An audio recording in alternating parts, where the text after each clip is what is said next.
The rope dug into Katherine Hayes' wrists as she struggled against her bindings, her body precariously balanced on the narrow ledge of Rattlesnake Cliff. Below her, the unforgiving canyon of the Dakota Territory stretched for hundreds of feet, promising certain death if she slipped from her perch. The year was 1875, and in the fading light of dusk, she wondered if anyone would find her before nightfall, before the men who'd left her here returned to finish what they'd started.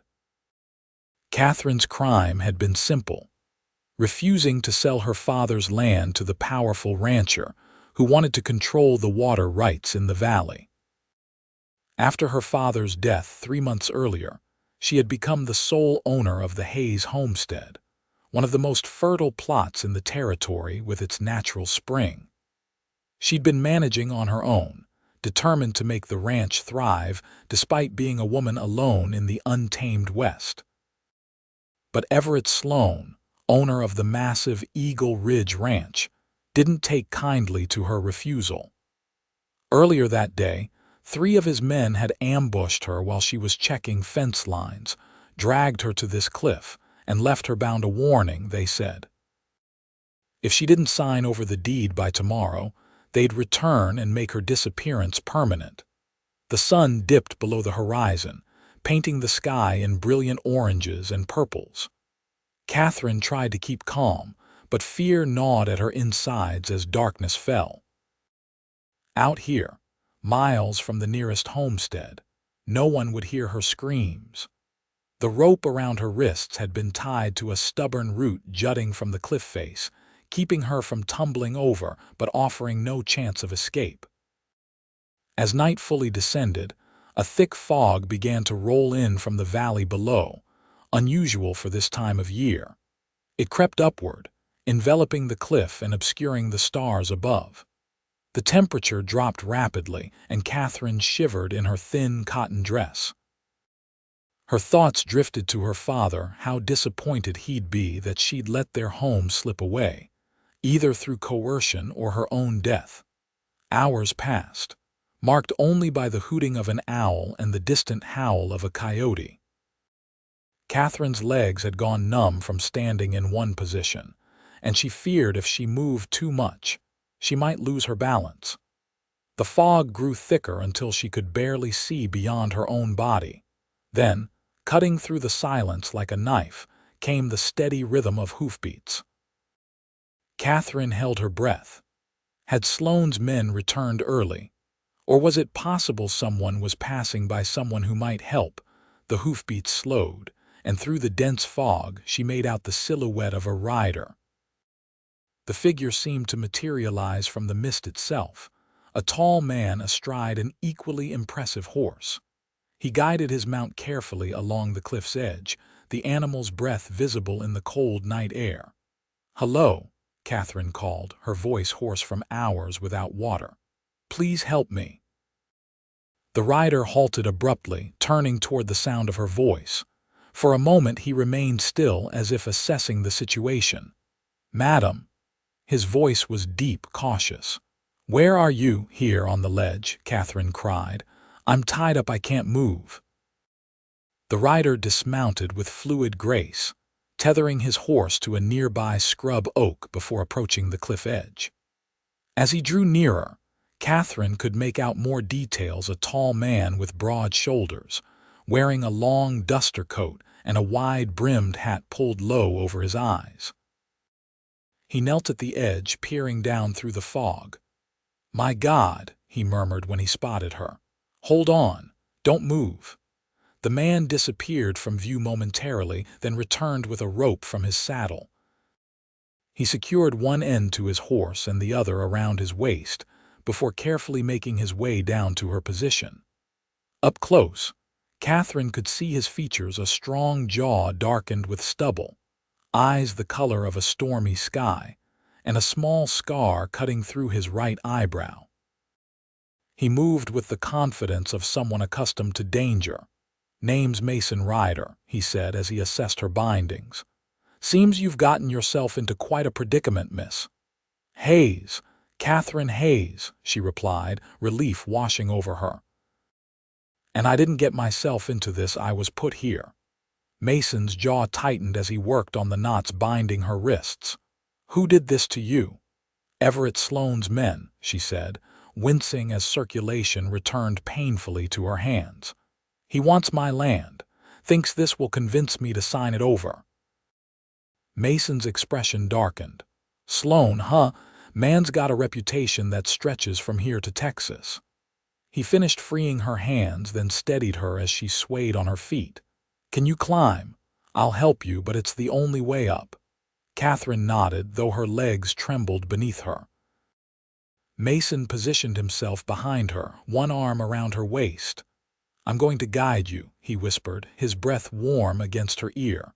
Trust me, I won't let you fall. Something about his voice, low, assured, intimate, sent an unexpected shiver through Katherine that had nothing to do with the cold. For a moment, their eyes met, and an unspoken understanding passed between them. I trust you, she said, and meant it. The climb was treacherous. Several times, Katherine's foot slipped on the damp rock, but true to his word, Mason kept her secure. When they finally reached the top, he helped her onto solid ground where she collapsed, her legs giving out beneath her. Mason knelt beside her, his strong hands gently examining her wrists where the rope had left angry red marks. These need tending, he said. My camp's not far. Can you ride? Katherine nodded, though in truth, she wasn't sure she could stay upright in a saddle. Mason seemed to read her thoughts and helped her to her feet, supporting her weight as they walked to his horse. This is Thunder, he said, patting the muscular black gelding. He's steady as they come. He lifted her onto the saddle with ease, then mounted behind her. Katherine stiffened at the unfamiliar intimacy of being pressed against a stranger. But as Mason's arms encircled her to take the reins, she found herself relaxing into his solid presence. They rode in silence through the fog, which thinned as they descended from the cliff area. Mason's camp was situated in a protected hollow near a small stream, hidden from the main trail. A small fire still burned, casting a warm glow over a simple but well-organized campsite. Mason helped her dismount and led her to sit by the fire while he tended to Thunder. Katherine watched him move around the camp with efficient grace, removing the horse's saddle and brushing him down before returning to her side. Let me see those wrists, he said, kneeling before her and taking her hands in his. From a saddlebag, he produced a small tin of salve that smelled of herbs and beeswax.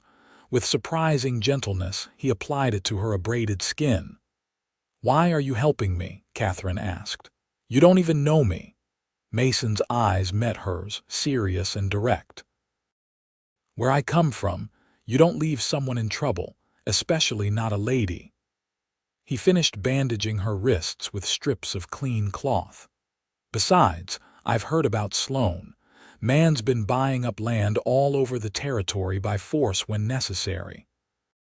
He killed my father, Katherine said softly, the words slipping out before she could stop them, Mason's hands stilled on hers. What? They said it was an accident, that Pa fell from his horse and broke his neck. She stared into the fire. But Pa was the best horseman in the county. And the day before, Sloane had come by with an offer for our land, an offer Pa refused. I'm sorry, Mason said, and the genuine sympathy in his voice nearly undid her. After Pa died, Sloane thought I'd sell easily. When I refused, he started with threats. She looked up at Mason. Today wasn't the first time his men roughed me up, but it was certainly the most extreme. Anger flashed in Mason's eyes. No man has the right to treat a woman that way. He stood and moved to the fire, adding another log. You need to rest. Tomorrow I'll take you back to your ranch. Katherine shook her head. I can't go back. Sloane's men will be waiting. He gave me until tomorrow to sign the deed. Then we'll think of something else. Mason handed her a tin cup of coffee laced with whiskey. Drink this. It'll warm you up. The liquor burned down her throat, but it did chase away the chill that had settled in her bones. As the warmth spread through her body, exhaustion followed in its wake. Mason noticed her struggling to keep her eyes open and gestured to his bedroll. "Take my blankets. I'll keep watch." Too tired to argue, Katherine curled up in the offered bedding, which smelled of leather, horse, and a scent she already recognized as uniquely Mason's. Despite everything, she felt safer than she had in months. As sleep claimed her, she heard Mason moving quietly around the camp, his presence a comforting guardian in the night. Dawn broke with a clarity that made the previous night's fog seem like a dream. Katherine woke to find Mason crouched by a fresh fire, cooking bacon in a small skillet. He looked up as she stirred, offering a small smile that transformed his rugged features. "Morning," he said. "Hungry?" Katherine nodded, suddenly aware of her rumpled appearance. She smoothed her hair as best she could and adjusted her dress before joining him by the fire. "I have a plan," Mason said as he handed her a plate of bacon and hardtack.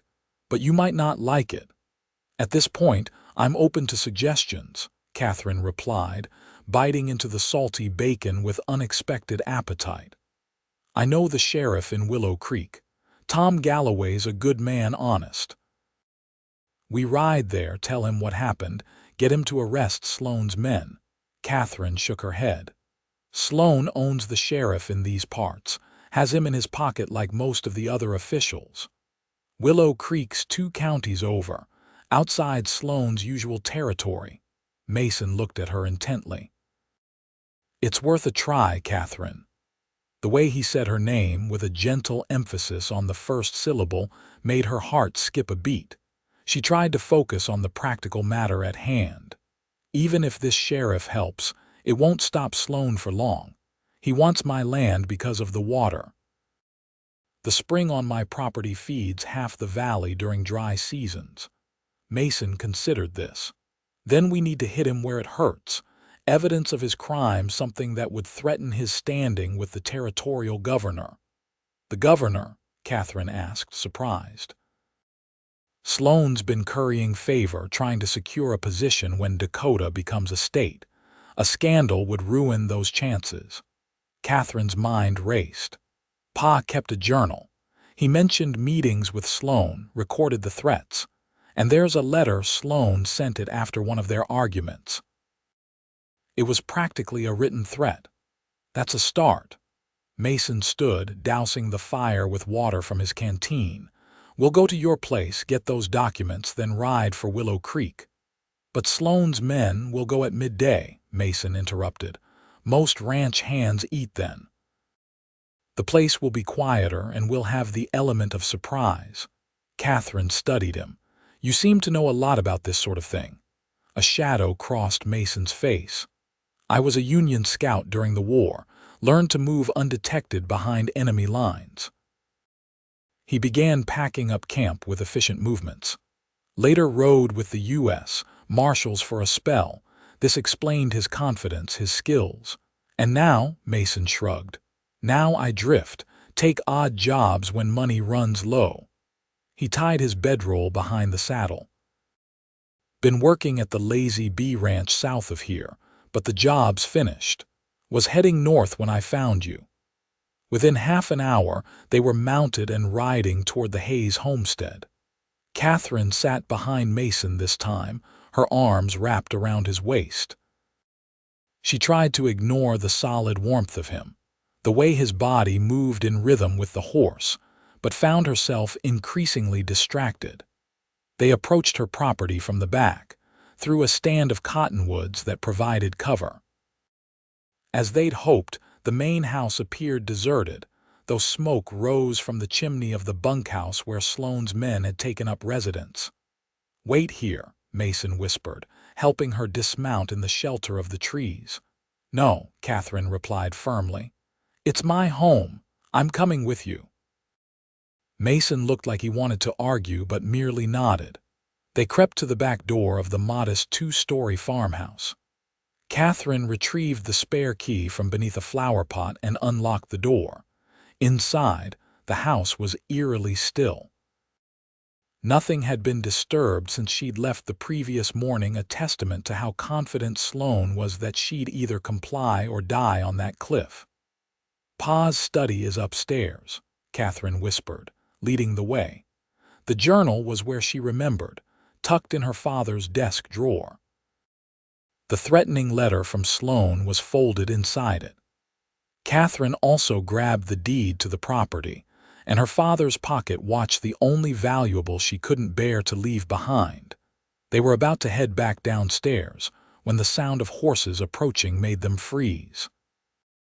Through the window, Katherine saw 3 riders approaching the house, Sloane himself flanked by his most trusted men. "They're early," she whispered, panic rising in her throat. Mason moved to the window, assessing the situation. "Back door. Now," he ordered quietly. They made it halfway down the stairs when the front door opened. Mason pulled Katherine into a small pantry off the kitchen, pressing a finger to his lips as they huddled in the tight space. Through the thin wooden door, they could hear Sloane's distinctive voice. "Check upstairs. Make sure everything's ready for the new owner." His laugh held no humor. "Either the Hayes woman will sign today, or we'll report her tragic accident to the authorities." Heavy footsteps ascended the stairs. Mason looked around the pantry, his eyes settling on a small window near the ceiling. "Can you fit through that?" he whispered. Katherine nodded. Mason boosted her up and she wriggled through the opening, dropping into the vegetable garden outside. Seconds later, Mason followed, his broader shoulders barely squeezing through the frame. They ran for the trees where thunder waited, but they'd only made it halfway across the open yard when a shout went up from the house. "There she is. And she's got someone with her." The crack of a rifle split the air, and dirt sprayed up inches from Katherine's feet. Mason grabbed her hand, pulling her toward a different direction than their horse. "The barn," he said, changing course. "Too exposed to reach the trees." They sprinted for the large structure, bullets kicking up dirt around them. Once inside, Mason barred the door behind them while Katherine tried to calm her racing heart. "What now?" she asked. Mason was already moving toward the back of the barn where several horses were stabled, her own mare among them. "We ride out the back. There's no way to get Thunder now." As they saddled Katherine's mare and one of the geldings, shouts and pounding came from the barred barn door. "Break it down," Sloane's voice commanded. Mason finished tightening the cinch on the gelding's saddle and helped Katherine mount her mare. "Stay low and ride fast," he instructed. "Head for the creek bed to the north. The water will hide our tracks." Just as the barn door splintered inward, they burst through the rear exit, bending low over their horses' necks as they galloped toward the tree line. More shots rang out behind them, but they were already moving targets, and soon the dense forest swallowed them. They rode hard for nearly an hour, following the shallow creek northward until Mason finally signaled for them to stop in a small clearing. Both horses were lathered with sweat, sides heaving. "We need to let them rest," Mason said, dismounting and checking his gelding's legs. "But we can't stay long. Sloane will have men searching every trail." Katherine slid from her mare's back, her legs shaky from the hard ride. "Will we still try for Willow Creek?" Mason shook his head. "They'll expect that. We need to go somewhere unexpected." He thought for a moment. "There's a line shack about 10 miles east of here, belongs to the Lazy Bee. No one uses it this time of year. We can hole up there tonight, then make for the territorial capital tomorrow." "The capital?" Katherine asked, surprised. "That's 3 days' ride at least." "Exactly why Sloane won't look for us there." Mason checked that the saddlebags containing the journal and other documents were secure. "Plus, the territorial judge has his offices there. He's known for being incorruptible, not a man Sloane can buy." It was a solid plan, and Katherine nodded her agreement. After allowing the horses 20 minutes to rest and drink from the creek, they set off again, this time at a more sustainable pace. The line shack Mason had mentioned was more substantial than Katherine had expected, a sturdy one-room cabin with a small corral for horses. Inside was sparse but clean. A narrow bed, a table with 2 chairs, a wood stove, and some basic supplies. "Not exactly the grand hotel, but it'll do for tonight," Mason said as he lit the stove. Outside, dusk was falling, and with it came a chill that seeped through the cabin walls. Katherine busied herself inventorying the supplies while Mason tended to the horses. There was enough food for a simple meal: beans, coffee, and some jerky, which she set about preparing. When Mason returned, he carried an armful of firewood and the saddlebags. He set the wood by the stove and placed the bags on the table. "Let's look at what we've got," he said. Together, they pored over her father's journal. The entries were damning detailed accounts of Sloane's escalating threats, including mentions of accidents that had befallen other landowners who had refused to sell. Sloane's letter was even more explicit, containing thinly veiled threats about Katherine's safety if her father continued to refuse his offers. Combined with Katherine's account of being left bound on the cliff, they had a compelling case against the rancher. "This should be enough," Mason said, carefully returning the documents to the saddlebag. "The territorial judge will have to act on this." Night had fully fallen, and the small cabin was illuminated only by the glow from the stove and a single lantern. Outside, a light rain began to fall, pattering on the tin roof. Katherine served their simple meal, and they ate in companionable silence. When they finished, Mason insisted on washing the dishes while Katherine sat by the stove watching him. "Why are you really helping me?" she asked suddenly. "You could have just taken me to the nearest town and been on your way." Mason dried the last plate before answering. "Maybe I've seen too many good people pushed around by men like Sloane. Or maybe—" He paused, meeting her gaze. "Maybe there's something about you that makes a man want to stay." Katherine felt heat rise to her cheeks that had nothing to do with the stove's warmth. "You don't even know me." "I know enough," Mason said softly. He set down the dish towel and came to sit beside her. "I know you're brave. Could have sold that land and had an easy life, but you chose to honor your father's wishes instead. I know you're smart, kept those documents safe, thinking ahead. And I know you're kind. I saw how you treated those horses, even when we were running for our lives." His words touched something deep inside her, a longing for connection she'd denied since her father's death. For months, she'd been alone, fighting a battle that seemed impossible to win. "I haven't thanked you properly," she said, her voice barely above a whisper. "For saving my life on that cliff." Mason shook his head. "No thanks needed." "Yes, there is." Katherine took a deep breath. "When you found me in that fog, when you whispered that you wouldn't let me fall. That was the first time since Pa died that I believed things might be all right again." The intensity in Mason's eyes made her heart race. He reached out slowly, giving her time to pull away, and tucked a strand of hair behind her ear. "Katherine," he said, her name like a caress on his lips. "I meant what I said on that cliff. I won't let you fall. Not then, not now." The space between them seemed charged with electricity. Katherine found herself leaning toward him, drawn by a force she couldn't and didn't want to resist. Their lips met hesitantly at first, then with growing certainty. His arms encircled her, strong yet gentle, and Katherine felt something inside her break free, a part of herself she'd locked away in the name of survival. When they finally pulled apart, both breathless, Mason rested his forehead against hers. "I didn't plan on this," he admitted. "Neither did I," Katherine replied with a small smile. The rain outside intensified, drumming on the roof and making the small cabin feel even more intimate, a world apart from their troubles. "There's only one bed," Mason said, nodding toward the narrow cot. "I'll take the floor." Katherine wanted to protest, but new propriety demanded otherwise. She nodded, suddenly shy despite their kiss.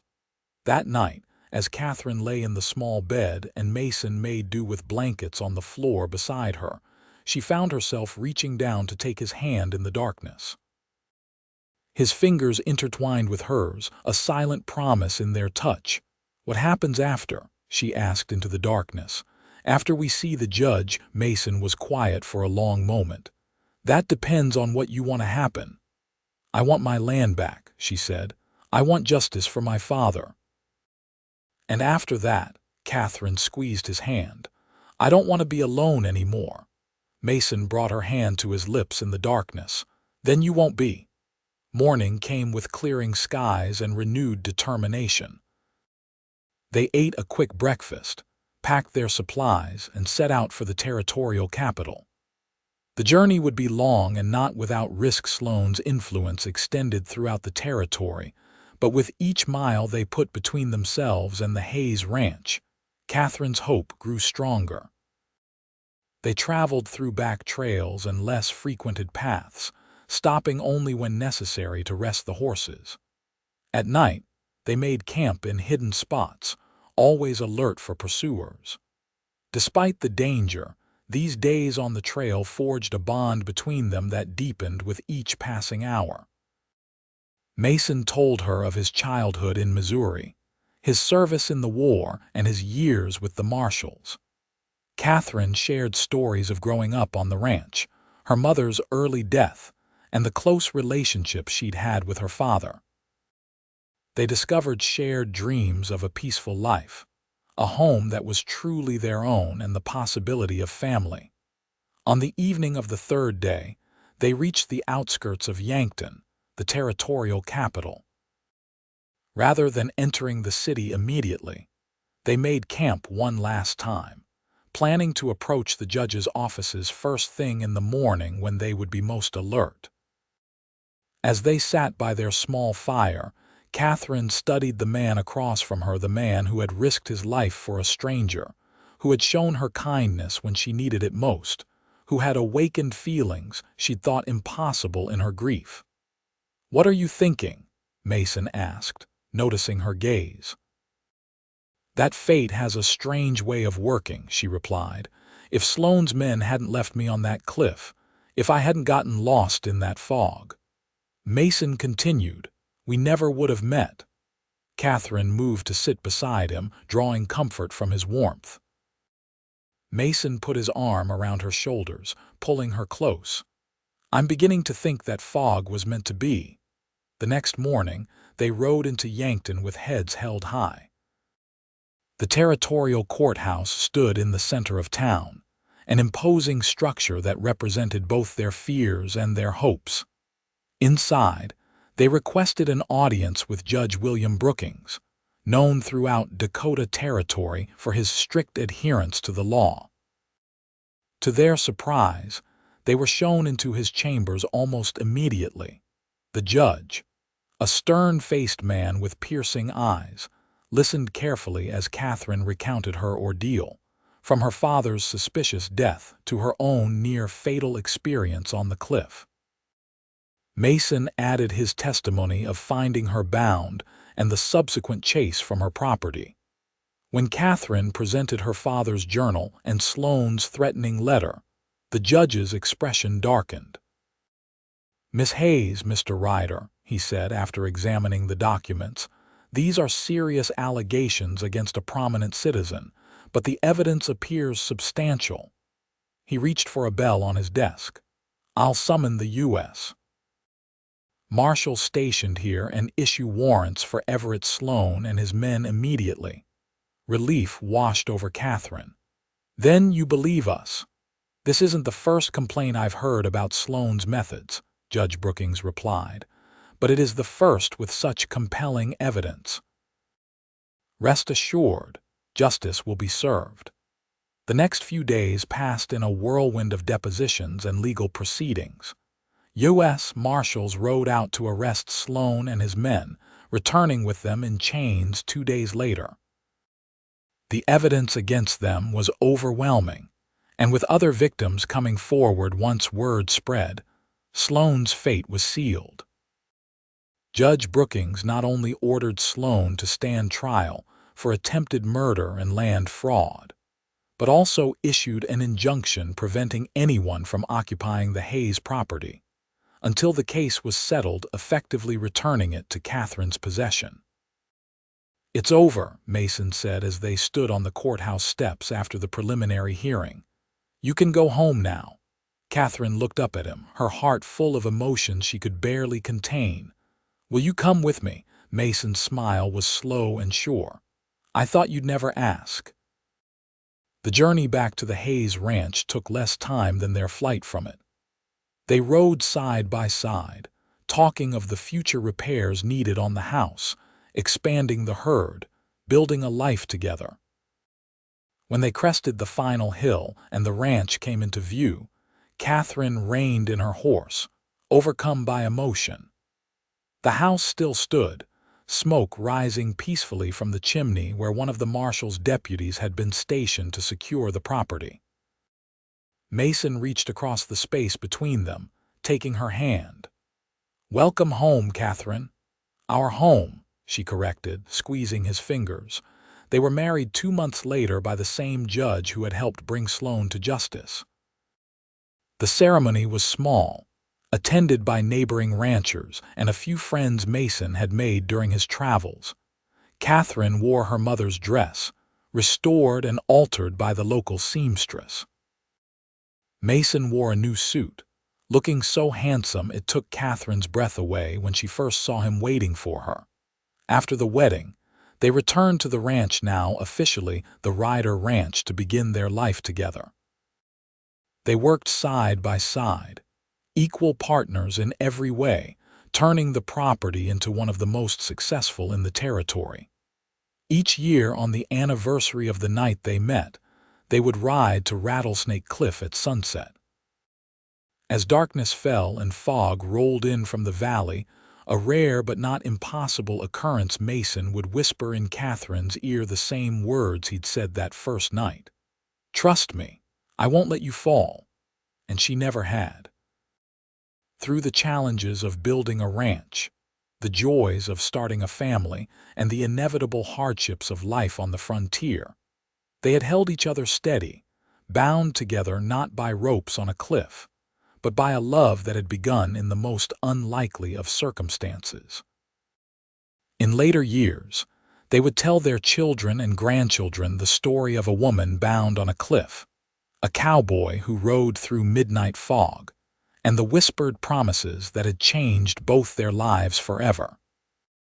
It became a family legend, a testament to the belief that even in the harshest wilderness, love could take root and flourish. And whenever fog rolled in across their land, Katherine and Mason would share a secret smile, grateful for the mysterious mist that had brought them together on that fateful night so many years ago.